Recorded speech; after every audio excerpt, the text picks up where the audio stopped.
तर तिकडे भाजपचे माजी नगरसेवक रवी लांडगे आज मातोश्री निवासस्थानी जाऊन हाती शिवबंधन बांधणार आहेत। रवी लांडगे हे भोसरी विधानसभा मतदारसंघातून ठाकरे गटाचे संभाव्य उमेदवार असल्याचं बोललं जात आहे। याच पार्श्वभूमीवर ते मातोश्री निवासस्थानी जाऊन शिवबंधन हाती बांधतायत।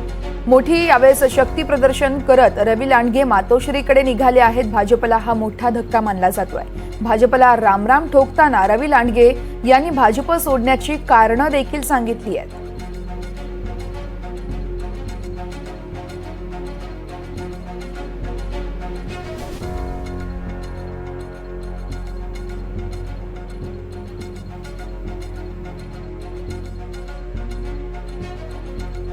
भारतीय जनता पक्षाचे आमदार आहेत महेश लांडगे, त्यांनी हा विचार पूर्णपणे बाजूला ठेवून फक्त आणि फक्त भ्रष्टाचार करणे, जनतेच्या पैशाची लूट करणे, हुकुमशाही आणि सत्तेचा गैरवापर, लोकांना स्वप्न दाखवून ते स्वप्न पूर्ण न करणे, खोटी विकास कामांची आश्वासनं देणे, असा जो मार्ग अवलंबलेला आहे त्या सगळ्यांना कंटाळून मी भारतीय जनता पक्षाचा राजीनामा दिला आणि शिवसेनेत प्रवेश करतोय।